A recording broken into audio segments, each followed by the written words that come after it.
As an athlete, I gained confidence from results, from actually getting the result of becoming better. Yep. Right? That's one way to get it. Right, I was not good, and then I put in the effort. Yep. And all the mistakes or the failures or the feedback, what I like to call it, gave me the lessons and taught me how to get better to accomplish the result that I was looking for. Achieve the goal, win the game, or just improve my abilities. So what I'm hearing you say is link confidence to intention. Some people say link it to the effort, right? Like the effort that you show up, that you just keep showing up.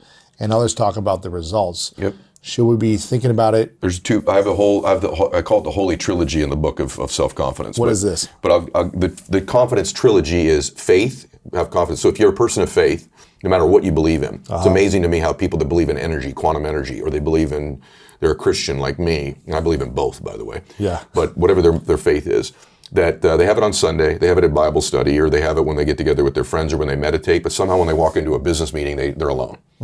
So why are you alone then, but you're not alone these other times? So I'm never alone. So that's number one. Number two is my intention. And third is my associations change my confidence. But here's the biggie. If you don't have self-confidence, here's what you have. You have a really bad reputation with yourself. Yes. You have built a habit of not keeping the promises you make to yourself. We've all heard this before, but there's a level. I have a chapter in the book called One More Standard. Here's how I built what I would call almost superhuman confidence in spite of my insecurity. Think about that. Superhuman confidence in spite of my insecurity. And it's exactly what you just said. It's an effort play. If you don't have self-confidence, you've never kept the promises you make to yourself. Check that box. If you have self-confidence, you've started to keep the promises you make to yourself. If you want to have superhuman self-confidence, you keep the promises you make to yourself and one more. So if I'm going to get up and I'm going to work out, I'm going to do 10 reps in the gym, I do one more. Wow. If I'm going to do 45 minutes on the treadmill, I do one more. If I'm going to make 10 contacts in a day, I do that and one more. If I'm going to tell my daughter I love her every day, I'm going to do that and one more. Wow. And so that higher standard, because in life, we don't get our goals, we get our standards long term. And so if your standard is one more, what starts to happen is you go, I'm willing to do things other people aren't willing to do. And I combine that I have great faith, great associations, and I intend to help people. This is a formula to build wonderful self-confidence and never lack humility when you have it. So when did you learn this one more mindset? Was this from your dad early on, or was this? It's from my dad. So we talked about this, a little bit earlier, but my dad had these couple theories he would always say to me. And so one was when he got sober, he gave it one more try. He was going to stay sober one day at a time. And then my dad, there's no dreaming in my house. There's no my jet, I've been blessed. I got multiple airplanes, right, in my life. My jet was in almost walking distance of my dad's house. He's never been on any of them. Wow. And I would say to my dad, I would say, hey, let's go play golf in Maui. Let's go. There's these great golf courses in the ocean. And my dad would say, well, why would I go all the way to Maui to play golf with my favorite person, my son, when we can play here in Chino? It's not about there. I want to be with my son. So my family had none of that stuff. But my dad knew I was a dreamer. And my dad would always say, I was one decision away from changing my life the whole time. One choice. And he'd say, Eddie, you're not as far away from these dreams as you think you are. And I'd say, really, Dad? And he'd go, no, you're actually a lot closer than you think. But because you think it's so far away, you behave in accordance with that belief system, and it always keeps it that far away from you. So how do we bring our dreams closer to us? The first thing is, that's a great question. The first thing is you need to believe and know that you're one decision, one relationship, one meeting, one book, one thought, one something away from a completely different life. And when you know that, then you begin to look for them. And so in the second chapter of the book, I have a thing in the book called the matrix. And your matrix is your reticular activating system in your brain. It's the filter for your entire life. Okay, and this filter reveals to you the world that's in front of you. Again, an example of it is, I like what Musk is doing. So I just bought a Tesla. I drove it here today. I got a Tesla too. You do? Model X, or what do you got? I got a Plaid. Okay, wow. I got a Plaid. It's a good one. Nice. And so I bought this Plaid, and all of a sudden, man, everywhere I go, there's Teslas. Do you notice them everywhere? They're everywhere. I'm like, whoa. I see them everywhere. Another one, 3 lanes over, other side of the road. Freaking Tesla. This is crazy. They were always there. Yeah. Why didn't I see them before? Because they weren't part of my RAS. So the key thing I teach you in the book, how to slow down time and create the matrix of your life. When you make the Teslas of your life, those relationships, those meetings, those thoughts, those encounters, you can very easily do this, but there's a process of repeated visualization you do that's not complicated. It's chapter 2 of the book, and it will shift you. The other component too, I have a chapter in the book called Become an Impossibility Thinker and a Possibility Achiever. Here's how most people's frame works. They don't have an RAS program. They're not intentional. So they keep getting, if the things most important to you are your worries, fears, anxieties, problems, bills, you will continue to have people, places, and things revealed to you that confirm it. And if you operate out of your memory and your history, if this is your pattern, your framework, you will continue to find those things. You need to learn to operate out of your imagination and your dreams. This is a different framework for life. Imagination is different than dreaming. Imagination causes you to create dreams and thoughts that never happen. When you imagine something, you create a space. Once you have a thought, this is powerful. When you have a thought, you create a space that did not exist in the world before you had that thought. And that space now exists. And the way your brain works and your life works and the universe works is it tries to furnish that space, whether it's a negative or a positive thought. It starts to hear things it wouldn't hear. That's why, like, when you're in a crowded room and they say, Lewis, you can hear Lewis auditorily over all the noise. Why? It's in your RAS. It's why you see the Tesla. Okay? So the key thing is being able to operate out of this imagination. Why is imagination so important? When you were a child, 3, 4, 5 years old, you were probably happier than you are right now. Why? 2 reasons. A, you were closer to God. You had just been with God more recently. And 2, you operated out of your imagination.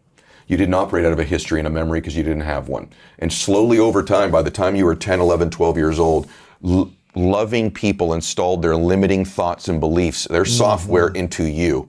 Because most things in life are caught, not taught. You catch them. Wow. And so now you're starting to operate out of history and memory, and you repeat it, and your RAS begins to see the things that reinforce that history and memory. And so you basically have the same life over and over again with a different cast of characters in a different environment, but the same emotions. You have the same emotional home. My dad used to say to me, every call, bro, till the day he died, and I'm 50 years old, blah, blah, blah, whatever we're talking about. Last thing he would always say to me, be careful. Be careful. What the heck? And I go, careful with what? I don't know. I never knew. But what is that programming from the time you're 8 years old? Be careful. Hey, go to school. Watch out. Be careful. So with that, they operate out of this fear thing, right? All the time. I need to be careful. I need to be careful. But don't make this risk. Don't take that business decision. Don't start a podcast. Don't get on that stage and speak. Don't do this. Don't do that. You say that to an already unconfident, insecure person. He meant it lovingly. By the time I'm 50, worth hundreds of millions of dollars, be careful. He didn't even know he was saying it to me. But what was he doing? He was installing, God bless him, his limiting beliefs into me as a little boy. So a lot of these things that you believe, you were defenseless when you started to believe them. They were installed in you by loving people who were around you. Right. And even though your life may look differently, your emotional home, the 4, 5, 6 emotions you experience pretty regularly, might be really familiar from your parents, 1 or 2 of them, right? And so you need to look at your emotional home. What's your most powerful emotion and the emotion that you wish you could let go of? Love is the most powerful emotion in the world. We will all do everything for love. If there were more love in the world, the way we treat one another, the way we express our thoughts, you'll do anything for love, right? So love is by far my most powerful emotion. It's like I love you. Then like when I just saw you, we didn't just hug for like 1 second. Yeah. And you do this better than I do. I hold people, I make it uncomfortable because I just want to hug and love on people. But it's not uncomfortable, bro. Right. Because the reason you're so successful is you truly do love people. Yeah. And you come from that place. And I know we're bigger dudes and like that's a beautiful expression of a man. A real man is capable of real love. Yeah. That's the sign of real strength. So that's the most powerful one. And then for me, I know the emotion that I wish I didn't have. It's chaos. Really? How often do you experience chaos? Less emotion? Because I'm aware of it. But I'm going to tell you all the time till about 5 years ago, even when we first met. Why? I used to even say this, man, I operate great under chaos. Man, you should see me operate under chaos. Most people can't handle chaos. Right. I'm calm under pressure. Well, the reason for that was I grew up in an alcoholic home. So I'm very familiar with chaos. It became a very familiar emotion. And what we do is we gravitate towards the familiar emotions in our life, even if they're not ones that serve us. And I don't think there's negative or positive emotions. I say this in the book. There just are. Yes. Fear isn't negative. Fear in abundance is negative. But some fear, being afraid to do this podcast today to some extent, causes us to prepare.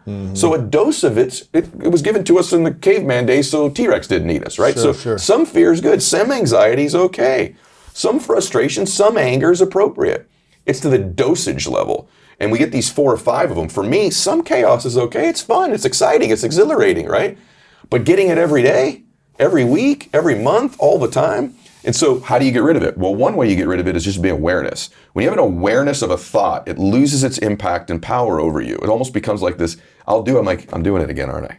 I'm doing the chaos thing again. Everything's great right now. Yeah. All the houses are paid off. My kids are happy, married to a great woman, got great friends. I'm doing the chaos thing again, aren't I? You dummy, you're doing it again. And it kind of loses its power over you. So I have a chapter in the book called One More Emotion and how to take an inventory of the emotions you have. And so, yeah, man, mine's definitely love, and the one I don't want is chaos. Because chaos causes me to act out of anger and frustration. It can depress me. And your intentions are not going to be as, It's pure. It's a gateway emotion. Chaos is my gateway emotion to the ones I don't want. Chaos gives me stress. Chaos gives me anger. Chaos gives me frustration. Chaos gives me fear.